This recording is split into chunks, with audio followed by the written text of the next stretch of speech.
Halo, selamat datang di Serangkai Satu Channel. Nah, kali ini kita lagi ada di segmen baru yaitu Serangkai Opini, yang mana di segmen ini aku akan berbagi beberapa opini terkait beberapa hal yang mungkin bisa menjadi wawasan atau informasi atau hal-hal lain ke depannya gitu. Yang mana pasti karena ini sifat opini, jadi semua yang aku sampaikan di sini sifatnya adalah subjektif. Jadi kalau misalkan ada mungkin tidak sesuai atau kurang berkenan, mohon maaf terkait apa yang kemudian menjadi uh, unek-unek atau pikiranku terkait apa yang nanti akan kita bahas. Nah, tapi sebelum kita lanjut ke opini topik hari ini, kita coba mulai dari membaca berita-berita yang terjadi hari ini. Nah, aku udah ambil nih dua berita yang sepertinya menarik untuk aku bacakan.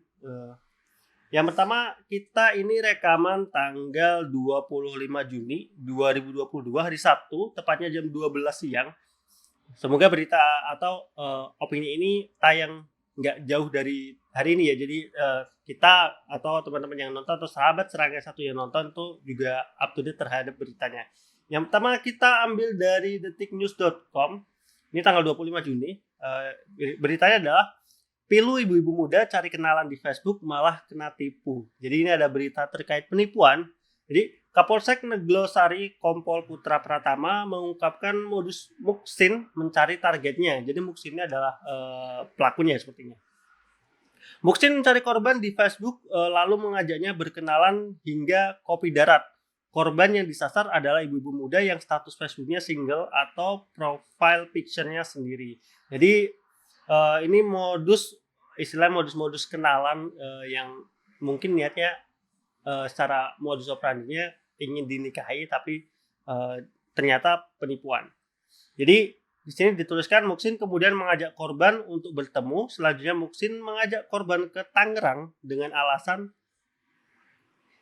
untuk bertemu dengan orang tuanya di kota Tangerang. Nah, itu jadi modusnya berkenalan, bilangnya ingin dinikahi, diajak untuk bertemu keluarganya, kejadian di kota Tangerang, menggunakan sepeda motor milik korban. Setibanya di Jalan Sitanala 5, Neglosari, pelaku berhenti dan menyuruh korban meninggalkan sepeda motor di pinggir jalan bersama tasnya. Jadi ke rumah keluarganya atau yang di kota Tangerang ini dia pakai mobil si korban. Mohon maaf, motor si korban. Nah, selanjutnya si Muksin ini bilangnya kunci rumahnya ketinggalan di motor. Jadi sudah sampai di rumah nih, rumah yang dia bilang bahwa ini udah rumah orang tuanya, yang mana itu bukan. Kemudian dia bilang ingin ngambil kuncinya di motor, terus ya udah kuncinya dikasih. Pas si Muksin udah balik ke motor, dia kabur sehingga korban ditinggalkan di rumah yang katanya ada rumah keluarga yang mana itu bukan. Jadi korbannya sudah cukup banyak, sudah ada 7 orang untuk yang melapor. Jadi ini juga harus hati-hati kalau kita kenalan lewat media-media sosial, mau itu Facebook, Instagram, ataupun mungkin langsung direct message ke WhatsApp ataupun yang lain. Jadi kita harus hati-hati untuk berkenalan dengan orang-orang baru gitu. Oke, berita yang kedua masih dari detiknews.com. Dalih pelaku pelecehan sasar anak SMA di KRL dengan klaim buka aura. Jadi dua berita hari ini ada berkaitan dengan penipuan, tapi yang pertama penipuan berkaitan dengan uang, yang kedua ini lebih ke pelecehan seksual yang terjadi di KRL atau kereta listrik gitu. Jadi kalau di wilayah Jawa Barat itu kan memang KRL menjadi salah satu moda transportasi yang banyak dipakai oleh semua kalangan. Jadi kalau sepengalamanku dulu di Jawa Barat tuh tiap jam-jam pagi dan jam pulang kerja itu selalu padat. Nah, di berita ini disebutkan tadi sudah aku baca, ya modus operasinya sih dia menitikan satu korban, kemudian dibilangin kalau dia bisa membuka aura korban gitu. Ya mana itu terus dipepet sama si pelaku sampai akhirnya si pelaku ini ya pegang ke daerah-daerah yang mana itu tidak boleh itu dipegang oleh orang lain gitu, di bagian payudara dan lain-lain. Dan akhirnya ketahuan sama petugas dan setelah itu diproses, dilaporkan, walaupun kemudian berakhir dengan damai antara korban dan juga pelaku. Nah, ini harus hati-hati saat kita di public transportation atau di transportasi umum ataupun dimanapun di publik ataupun di rumah-rumah, karena kan ya modus-modus hal seperti ini tuh bukan 1-2 kali terjadi dan ini sering kali terjadi. Jadi harus hati-hati lagi terhadap modus-modus penipuan dan juga pelecehan seksual khususnya untuk kaum perempuan, dan kaum laki-laki pun juga tidak menutup kemungkinan juga bisa terjadi seperti itu. Nah, baik itu tadi 2 berita yang aku ambil dari detiknews.com. Nah, lanjut kita masuk ke segmen opini Ardi atau opiniku terkait satu bahasan yang mana di sini aku ingin ngobrolin soal masalah kita itu belajar cukup akademik atau harus ikut organisasi. Nah, karena sebelumnya di podcast-podcast sebelumnya kan sudah banyak nih obrolan-obrolan berkaitan dengan gimana sih kita sebagai pemuda dalam meniti karir untuk kemudian menuju kesuksesan ke depannya. Nah, ya yang pertama sendiri aku salah satu orang yang aktif di organisasi, baik itu saat tingkat SMP waktu itu masih aku madrasah ya, di madrasah sanawiyah, kemudian SMA di OSIS dan juga kepramukaan, kemudian di kuliah aku juga ikut organisasi di BEM. Dan menurut aku untuk orang yang sudah ikut berbagai organisasi, aku agak setuju dalam artian organisasi itu sangat penting untuk membentuk karakter kita, dan hal-hal yang kemudian itu tidak bisa didapatkan dalam hal pendidikan formal, yang mana ini adalah salah satu kelemahan di sistem pendidikan di Indonesia, karena kita selalu disamaratakan. Jadi terkadang kalau kita bicara pada pendidikan kan ada orang yang mungkin dia tidak pandai di bidang tertentu. Misal contoh kita ada orang yang nggak pandai di matematika tapi dia jago di bahasa, atau mungkin sebaliknya ada yang jago di bahasa tapi dia memang kurang bisa di eksakta atau hal-hal yang berkaitan dengan perhitungan nilai pasti gitu. Nah, ini kan mau dia istilahnya dilesin maksimal di bagaimanapun juga, kalau memang secara minat bakatnya atau kemampuannya bukan di situ, terkadang itu memang susah. Dalam artian setiap orang itu tidak bisa dipaksakan pada satu jenis pendidikan tertentu, ataupun satu orang itu harus bisa menguasai semuanya. Yang mana kalau kita balik ke dunia kerja itu kan kita tidak harus menguasai semuanya gitu. Misalkan contoh kita aku sendiri nih, aku kerja di bidang penilik bangunan atau penilai bangunan. Kan kita tidak kemudian belajar terkait sastra atau dalam artian peribahasa gitu. Jadi kan memang ada beberapa hal yang kemudian itu mendukung kerjaan kita, ada beberapa mata pelajaran yang itu sifatnya hanya sebagai pendukung atau mungkin bahkan tidak ikut gitu. Jadi ya dengan begitu memang kalau kita bicara pada pendidikan Indonesia semuanya disamaratakan, semuanya kemudian disamakan, setiap orang harus mempelajari semuanya, yang kemudian ada beberapa negara-negara maju yang mereka di tingkat SMP ataupun SMA mereka sudah mulai penjurusan, dalam artian ya si anak ini minat bakatnya di mana, itu yang kemudian menjadi satu hal penting, karena ya kita cukup fokus pada apa yang kemudian kita tekuni, apa yang kita minati, dan itu yang kemudian di-develop gitu. Tapi kita bicara lagi ke Indonesia ya, kita yang harus belajar semuanya, yang mana itu juga menjadi salah satu tolak ukur untuk masuk ke jenjang berikutnya. Kayak misalkan contoh kita lulus SMA, kita mau mendaftar kuliah, itu kan salah satu patokannya kan juga memang nilai-nilai dari pelajaran kita selama SMA gitu. Jadi kita ya mau tidak mau harus belajar itu semua gitu. Nah, tapi kemudian kita balik ke masalah organisasi, akhirnya kan ketika kita fokus ke semua pembelajaran itu, pembelajaran secara formal ya, kita hanya bisa mendapatkannya secara apa? Secara pengetahuan mata pelajaran, kemudian ya kita istilahnya secara jam pelajaran itu hanya duduk mendengarkan, kemudian mempelajari hal-hal yang berkaitan dengan akademik, sehingga kita lupa gimana cara kita untuk beradaptasi dengan lingkungan, hal-hal berkaitan dengan sosial, kemudian hal-hal teknis yang mana itu terkadang nggak akan terfikirkan gitu kalau kita bekerja sudah ditempatkan di salah satu pekerjaan yang itu bisa kita dapatkan di kegiatan-kegiatan ekstra kurikuler ataupun maksudku yang tidak dapatkan di bangku secara formalnya gitu. Nah, jadi kalau kita ikut organisasi itu kan kita di situ akan banyak berinteraksi secara sosial dengan teman-teman kita di organisasi, yang mana itu kita bisa meningkatkan kemampuan kita dalam hal sosial dan juga ada adaptasi, karena kita harus saling mengenal satu sama lain di organisasi itu. Kemudian kita juga bisa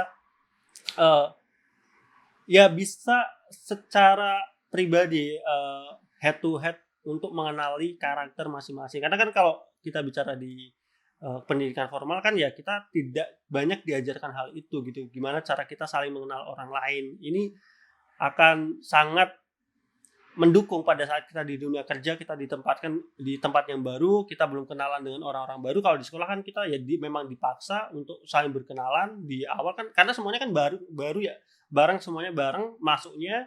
Jadi kalau di dunia kerja kan kita masuk nggak mesti bareng dengan yang lain. Terkadang kita masuk udah ada orang-orang lama, yang mana ini ilmu-ilmu seperti inilah yang kemudian sangat penting ketika kita ikut organisasi. Itu kita bisa belajar bagaimana cara mengenal orang lain, beradaptasi dengan orang lain, berkenalan dengan orang-orang baru gitu yang bukan satu lingkup gitu. Karena organisasi kan ya walaupun banyak ya, tapi dalam artian di sini kita bisa saling banyak mengenal orang-orang baru gitu. Nah iya, jadi kalau di organisasi tadi selain kita cara beradaptasi, kita kan juga pasti ada yang namanya program kerja ya. Organisasi tanpa program kerja atau apa yang dijalankan itu namanya bukan organisasi ya. Ya itu bisa disebut hanya kumpul-kumpul gitu. Katakanlah organisasi pemuda desa nih, pemuda desa organisasinya program kerjanya apa nih? Program kerjanya gimana proker-proker yang untuk menunjang kebutuhan istilahnya untuk memajukan desanya, misalkan kegiatan 17 Agustus gitu. Itu kan satu kegiatan yang bisa dibuat untuk memperingati hari kemerdekaan Indonesia di desa-desa, mengadakan lomba atau apapun. Nah, itu kan salah satu yang kemudian menjadi apa yang kemudian tidak diajarkan di bangku-bangku sekolah formal, khususnya di tingkat SD sampai dengan SMA. Kita untuk membuat program kerja, kemudian membuat suatu event dari awal sampai kemudian event terbentuk sampai selesai, kemudian kita harus mempertanggungjawabkan eventnya. Itu kan kalau kita bicara pendidikan formalnya SD sampai dengan SMA itu kan mungkin ada, tapi bisa dikatakan sangat jarang gitu. Dan kalau di organisasi kan ya kita belajar gitu untuk manage.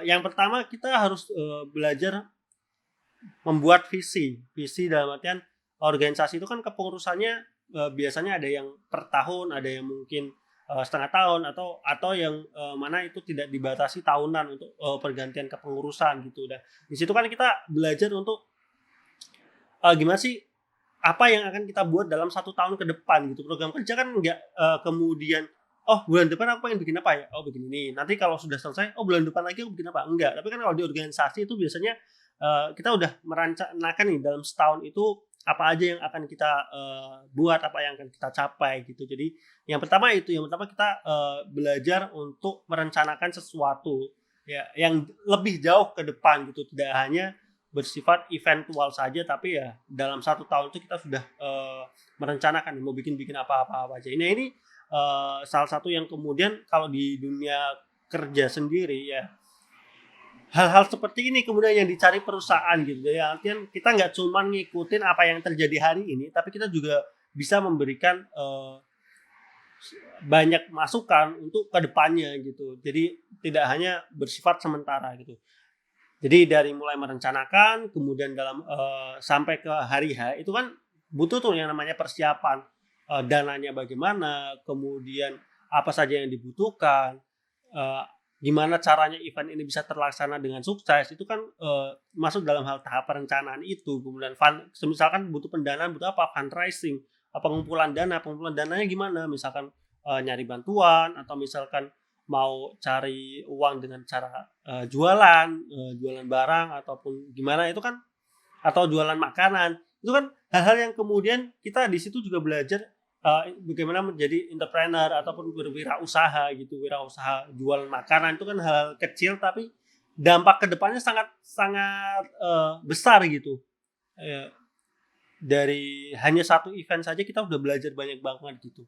Sampai kemudian hari H, di teknis nih, teknis kita udah merencanakan, oh timeline-nya jam 7 ini, jam 8 ini, jam 9 ini, jam 10 ini. Ternyata pada saat jam 8 narasumbernya telat. Kan itu kemudian juga kita harus, gimana nih biar, event itu nggak kosong. Itu kan kita juga belajar, eee pada saat terjadi hal-hal di lapangan seperti itu, bagaimana cara me-manage-nya sehingga acara itu tetap bisa berjalan walaupun mungkin secara jadwalnya itu sudah berbeda lagi dengan apa yang kita rencanakan. Ini kan, banyak hal yang kemudian tidak bisa ditemukan hanya secara teori saja gitu, tapi secara teknis di lapangan itu jujur aja, kalau kita bicara lapangan itu hampir bisa dikatakan pasti berubah dari rencana awalnya. Kalau, di lapangan itu semuanya sama dengan apa yang direncanakan, berarti memang sudah sangat bagus dalam hal perencanaannya gitu.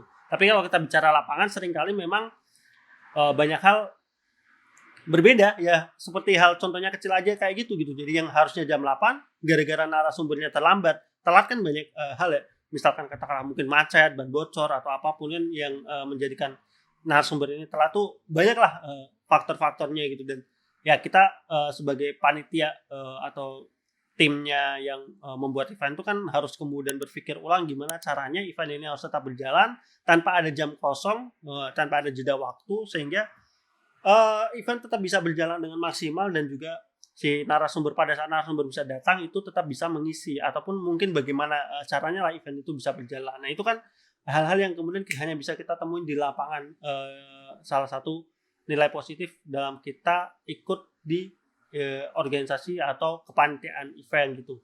Nah setelah itu kita nggak hanya berhenti pada saat event itu doang gitu. Ketika event itu selesai, itu kan pasti ada yang namanya evaluasi. Evaluasi dalam hal plus minusnya gimana gitu. Evaluasi untuk plus minus kan kita akhirnya apa yang, ditumbuhkan ke kita adalah nilai tanggung jawab kita.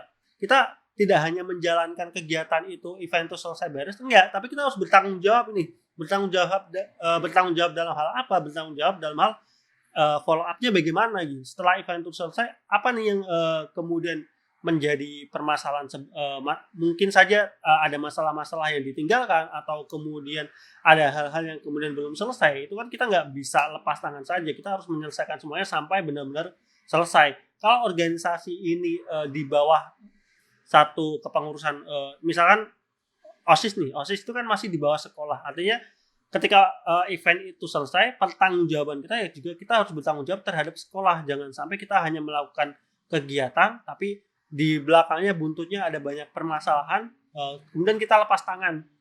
Sekolah yang menyelesaikan, itu kan nggak boleh seperti itu. Kita harus, bertanggung jawab nih. Oh misalkan, kita adakan namanya pertanggungjawaban kepada pihak sekolah. Jadi selama event itu dijelaskan, ini, jalannya ini, kemudian, ada masalah ini, masalah ini terjadi karena apa, gimana solusinya, itu kan juga harus kita juga yang, mengeluarkan, jangan kemudian, sekolahnya yang, pegang semua, mengambil istilah bertanggung jawab terhadap permasalahan-permasalahannya gitu lah.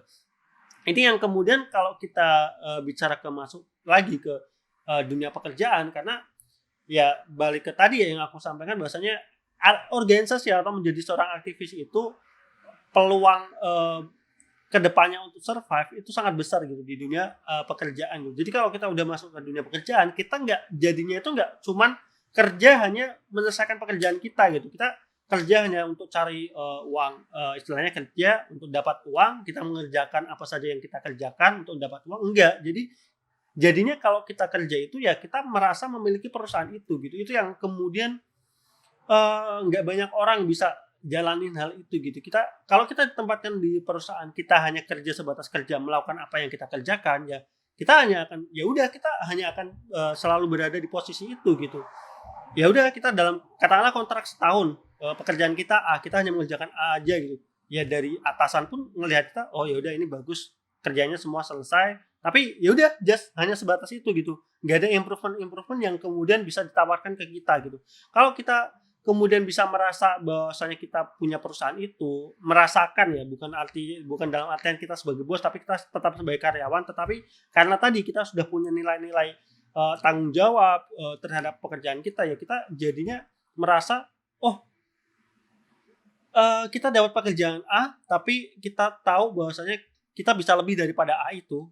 kita bisa tawarkan ke perusahaan, "Pak," kata saya bisa nih lebih ada sedikit masukan nih biar katakanlah pekerjaan ini bisa lebih bagus, atau kalau bicara dalam hal produknya mungkin bisa lebih bagus, bisa meningkatkan perusahaan gitu. Itu kan sesuatu yang kemudian bisa menjadi nilai plus kita dari pihak HRD ataupun dari pihak atasan gitu. Bukan bukan masalah cari mukanya ya, tapi dalam artian ya kita memang sungguh-sungguh ingin mengembangkan perusahaan itu gitu. Jadi kita nggak hanya cuman bekerja untuk bidang tertentu, tapi kita berpikirnya adalah di mana kita bekerja, di situ kita harus maksimal dan berusaha untuk memaksimalkan sehingga perusahaan itu bisa maju gitu. Ya, itu yang kemudian mungkin tidak harus menunggu kontrak berakhir 1 tahun, baru 4 bulan, baru 5 bulan, bisa aja kita dapat tawaran naik gaji ataupun hal lain. Karena memang ya itu yang kemudian dicari perusahaan gitu. Jadi perusahaan itu juga sangat suka ketika karyawannya itu merasa memiliki perusahaan itu bareng-bareng untuk membangun perusahaan itu gitu. Beda case ya kalau misalkan memang atasannya mungkin gimana-gimana gitu, tapi dalam hal ini secara global aja, secara umum gitu. Nah itu kita baru bicara terkait eventnya aja loh. Kita baru bicara saat kita ikut organisasi, kita melakukan sebuah event, kita banyak mendapatkan hal-hal yang kemudian bisa menjadi dasar kita ke depannya gitu. Terus yang selanjutnya itu kan kalau di organisasi itu kan ya tadi pada saat kita katakanlah fundraising ataupun mengajukan proposal kegiatan kalau di sekolah misalnya proposal ke sekolah ataupun cari sponsor untuk kegiatan-kegiatan yang mungkin bajunya gede kan nyari sponsor ke bank atau kemana, itu kan kita mengajukan sponsor ketemu ke pihak klien ataupun orang-orang yang kita targetkan untuk menjadi sponsor. Katakanlah kita butuh sponsor di bank A gitu, kita kan datang ke bank mengajukan proposal. Nah nanti kan dari bank itu kan juga biasanya kan setelah baca proposalnya kita dipanggil, kita ditanya-tanyain komunikasi. Nah itu salah satu ilmu yang sangat luar biasa gitu yang kita bisa dapatkan di organisasi gitu. Dalam hal ini di eventualnya ya, dalam artian kita bisa ketemu dengan orang-orang secara langsung, menawarkan produk. Jadi di situ kita banyak pembelajaran gimana menjadi seorang wirausaha, karena kita kan juga menawarkan ya, kalau bicara proposal kan kita menawarkan, "Oh Bu, kita acaranya ini nih, kalau misalkan Ibu memberikan sponsor di sini, nanti Ibu bisa dapat keuntungan A, B, C, D, E." Nah itu kan lobby ya, teknik melobi orang, lobbying itu kan hal-hal yang kemudian tidak bisa didapatkan hanya di pelajaran-pelajaran kelas saja gitu. Nah tapi apakah kemudian orang yang sekolah itu hanya harus ikut organisasi? Aku bilang sih enggak. Tetapi bisa juga teman-teman atau sahabat Serangkai 1 itu cukup ikut pada event-event tertentunya aja gitu. Karena ada kan yang beberapa organisasi katakanlah misalnya kita bicara SMA ya, SMA OSIS nih. OSIS ngadain kegiatan lomba antar kelas. Terus ternyata dari OSIS-nya itu kan juga orangnya katakanlah terbatas. Dia buka kepanitiaan, open recruitment untuk panitia gitu. Nah, jadi kan teman-teman nggak harus masuk di OSIS-nya, masuk di kepanitiaan OSIS-nya, ya internal OSIS, tetapi kan teman-teman bisa hanya ikut di kepanitiaan-kepanitiaannya gitu. Jadi kalau ya sebenarnya ini masuk ke preferensi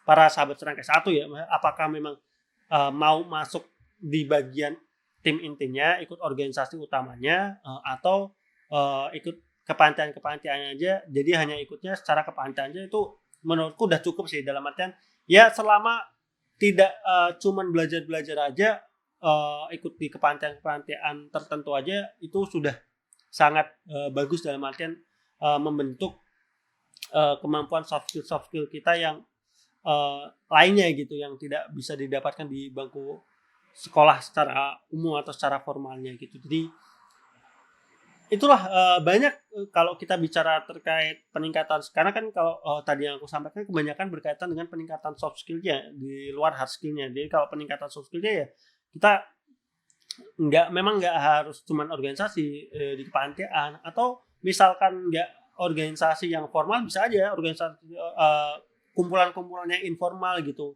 katakanlah kumpulan remaja desa atau apapun yang ada acara-acara desa ikut nimbrung gitu. Ya itu salah satu hal yang bisa teman-teman ikuti untuk mengasah kemampuan soft skill-nya gitu. Nah, tapi yang uh, banyak yang mungkin orang takutnya gini, ketika kita ikut organisasi takut kemudian akademisnya anjlok gitu, ataupun mungkin nilainya jadi turun atau apapun. Nah, ini yang dari pengalaman aku pribadi, aku bisa katakan iya dalam artian gini. Ini balik ke masing-masing orang ya. Cuman kalau aku pada saat itu gini, ketika kita ikut organisasi, artinya ada spare waktu kita yang terbagi gitu. Kita dalam sehari 24 jam, kalau yang katakanlah cuman nggak ikut organisasi itu kan berarti paling dari jam 7 sampai jam 2 itu kan sekolah biasa tuh, habis itu pulang katakanlah mau belajar atau apapun untuk ningkatin akademisnya. Itu kalau yang formal ya. Cuman kalau yang organisasi kan kadang-kadang jam 7 sampai jam 2 sekolah selesai, nanti habis jam 2 pulang kita ternyata masih ada rapat kepanitiaan atau apa. Artinya kan memang ada waktu yang berbeda. Yang satu dipakai untuk kegiatan peningkatan soft skill, yang satu untuk peningkatan hard skill-nya. Dalam artian yang satu untuk belajar, yang satu untuk belajar akademis, yang satu digunakan untuk rapat-rapat kepanitiaan atau rapat-rapat organisasi. Jadi ya mau tidak mau secara waktu pasti berbeda, dalam hal yang satu benar-benar ingin meningkatkan akademis, yang satu enggak. Tetapi yang teman-teman tidak perlu takutin dalam artian dua ini di dunia kerja itu enggak cuman masalah nilai. Nilai itu hanya sebagai gerbang gitu. Jadi kalau kita bicara mau SMA ke kuliah, ya memang yang dilihat itu adalah nilainya. Nilai untuk masuknya, nilai rapotnya gitu. Tetapi kalau kita udah bicara di lapangan, di dunia perkuliahannya, ataupun mungkin di perusahaan atau udah masuk di kantor, gimana cara kita bisa survive untuk bertahan gitu ya. Ini yang kemudian nilai itu sudah nggak penting lagi gitu. Bahkan kalau kita istilahnya udah masuk ke perusahaan kedua, yang dilihat udah bukan lagi masalah nilai, tetapi pengalaman kerja kamu gitu. Dan pengalaman kerja ini yang kemudian soft skill ini yang kemudian lebih penting gitu daripada hanya sebatas nilai akademik. Tetapi jangan kemudian ini salah artikan kita boleh nilainya jelek. Enggak, karena memang ya balik lagi ya, secara sistem pendidikan kita di Indonesia, nilai itu masih menjadi tolak ukur lah. Jadi sebisa mungkin nilai mata pelajaran secara akademik itu harus tetap dijaga gitu. Mungkin nggak kan istilahnya semaksimal ketika kita tidak ikut organisasi, tetapi ada hal-hal positif yang tadi yang aku sebutkan yang itu bisa tidak terlihat secara terukur secara langsung, tidak terukur secara nilai, tapi itu kemudian tertanam di masing-masing pribadinya gitu. Jadi pengalaman aku ikut organisasi memang nilaiku terkadang kalau pas lagi organisasi lagi padat banget itu ya bisa katakanlah tertinggal dari yang lain atau turun sedikit, tapi ya aku tetap menjaga gimana cara akademis itu harus tetap baik gitu. Jadi ya itu pesan aku. Jadi kalau boleh disimpulkan, menurut aku sayang gitu kalau kita hanya belajar saja di bangku sekolah, hanya duduk mengikuti pelajaran, kemudian malamnya belajar atau les atau gimana, sayang gitu.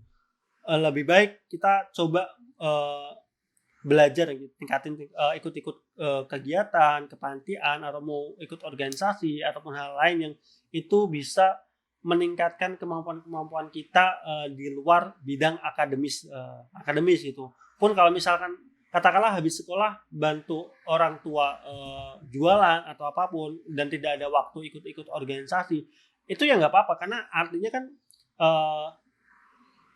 kemampuan soft skill itu ya juga bisa didapatkan kan dengan membantu jualan. Itu kan kita ketemu orang, kita saling ngobrol, menjajakan dagangannya, itu kan juga salah satu nilai. Jadi yang ingin dititik beratkan di sini adalah jangan sampai sekolah ataupun kuliah itu hanya sebatas duduk di kelas, duduk di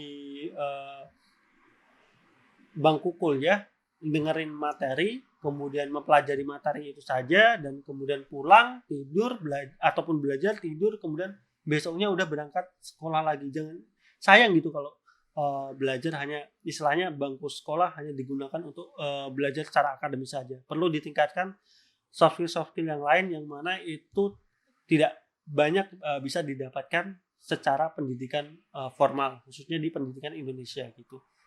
Oke, mungkin itu aja opini dari aku terkait penting nggak sih yang namanya ikut organisasi ataupun kegiatan-kegiatan itu gitu. Jadi ini mungkin semoga ini bisa membuka pandangan teman-teman atau sahabat mungkin yang masih di bangku kuliah atau mungkin yang menonton sudah punya anak gitu. Jadi yang dulunya pada saat masih sekolah nggak pernah ikut organisasi karena punya pandangan ngapain sih ikut organisasi. Semoga ini bisa menjadikan satu masukan yang mana ini penting gitu. Nggak hanya organisasi itu ya sebenarnya salah satu bekal juga untuk kita bisa survive di perusahaan atau bisa kita kemudian menggapai mimpi kita untuk meningkatkan jenjang kerja juga. Jadi ya pekerjaan untuk mendapat kerjaan yang bagus tuh nggak hanya modal nilai saja, tapi modal kemampuan soft skill itu gitu.